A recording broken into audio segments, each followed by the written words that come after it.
Thank you for your patience.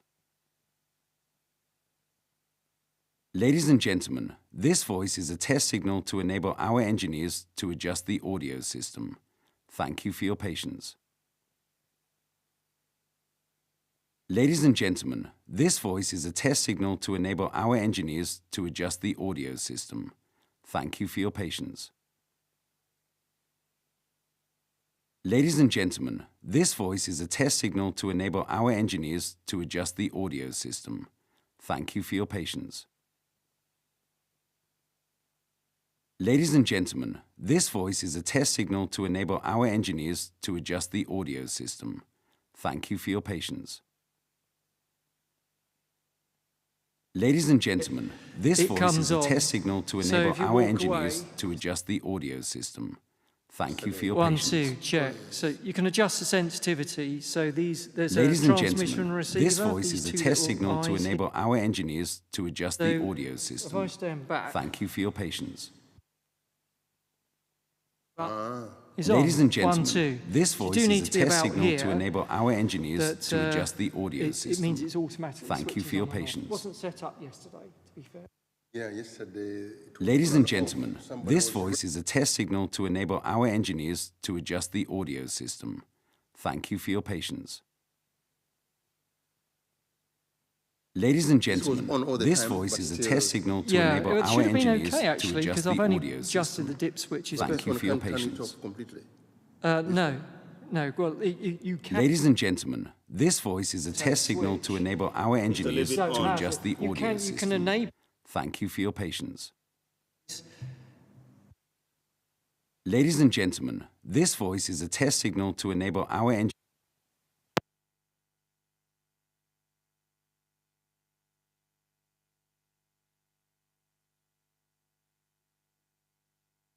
Germany, and it is good. It does what it says on the tin.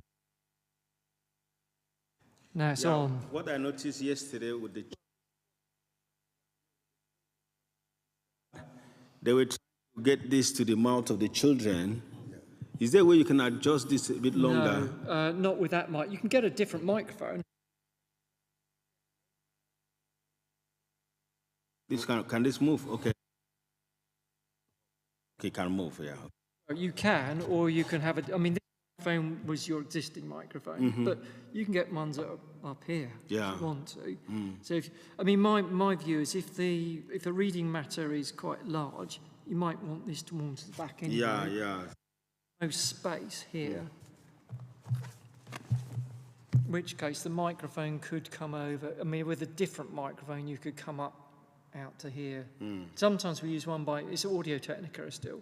They make a thing called microline, so the actual microphone capsule is about the size of that, and that comes out the front, but it's very sensitive. It's just a different mic. I mean, it's the same principle. You'd still use the bass. It'd still have the auto switching. Yeah. It's just a different mic. Probably a slightly better microphone, but it would put the microphone physically closer to you because of the fact that it's longer. I mean, you can get them right up here, but obviously that's a bit too long. So it depends what works for you. So have We you can change increased the volume of this? Because yeah, it has come up. Yeah. It has come up. I mean, I've got quite a loud voice, so to me this sounds loud enough. It sounds pretty good. Like on the first day of unleavened bread, when the Passover lamb was sacrificed, his disciples said to Jesus, "Where do you want us to go and make the preparations for you to eat the Passover?" So he sent 2 of his disciples, saying to them, "Go into the city, and you will meet a man carrying a pitcher of water. Follow him and say to the owner of the house which he enters, 'The master says, this is my dining room in which I can eat the Passover with my disciples. He will show you a large upper room furnished with couches, all prepared. Make the preparations for us there." The disciples set out and went to the city and found everything as he had told them and prepared the Passover. And as we were eating, he took some bread, And when he said the blessing, he broke it and gave it to them. "Take it," he said, "this is my body." Then he took a cup, and when he had returned thanks, he gave it to them, and all drank from it. And he said to them, "This is my blood." Good. I'm quite used to reading in church, so it helps. You know, you look like Bishop John Arnold. Oh, wow. You know him? No, you've upgraded me, no? John Arnold is in Salford. You look like him. Oh, in Salford? Yes. He used to be auxiliary in Westminster. Oh, John Arnold. yes. You know him? Yes, I do. He has visited the church, because I actually live opposite Christ the King in Salford, which is in Salford, yeah. So it's C of E, it's high C of E, so it's quite close to a Catholic style service, I'm sure you're aware. Yeah, when you look for his face and see yours. Crikey. Okay, come on, show us this. Let's. So as you can see, we're chatting away. You can see these audio meters here. These green lines bouncing up and down. That's the audio that's feeding into the web stream. Mm-hmm. So we've got these wire lines up here as well, which you should see them clicking away. And then also, if I'm over at the lectern, you should also see it. I mean, it will be bouncing up and down, partly because it's been picked up by the choir microphones, but it is an independent microphone which is being fed to the live stream. So, in terms of how does this actually work in practice, it's fairly straightforward. You're seeing a multicam view, but you can just see that view there. That's what actually physically goes to the web stream. Okay. The whole thing. Yeah, the whole thing. Oh, this one. Yeah. What you were seeing here, this is if you've got more than one, this camera switcher has got 4 inputs. Okay. At the moment we're only using one, which is camera at the back, which you're familiar with.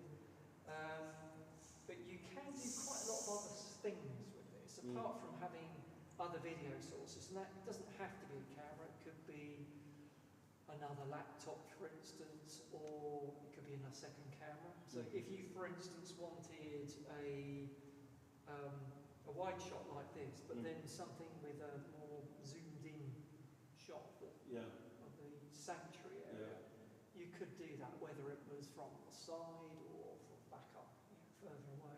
You could do that, and you could bring it into another input. Okay. Features that you've got on here, or you can have on here that you're not using at the moment, is you can have picture-in-picture. So, for instance, if you full screen like that, I'm not saying it's necessarily appropriate, but you could have a picture-in-picture with some words up here, or down here, or along here. Okay. You can also have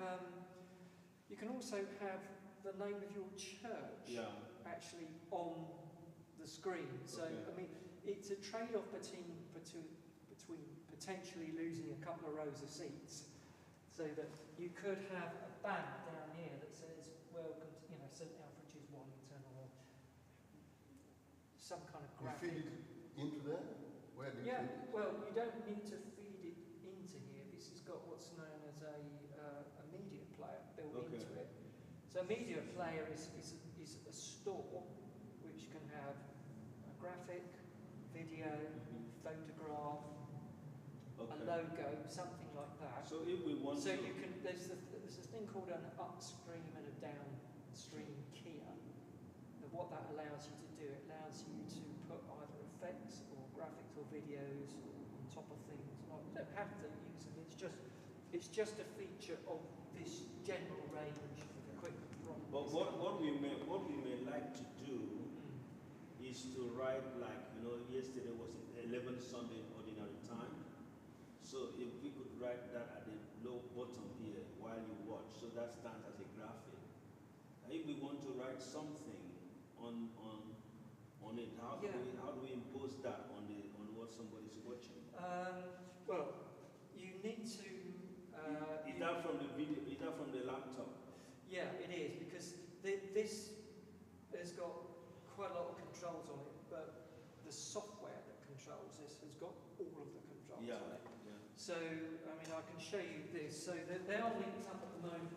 yeah. So if we go to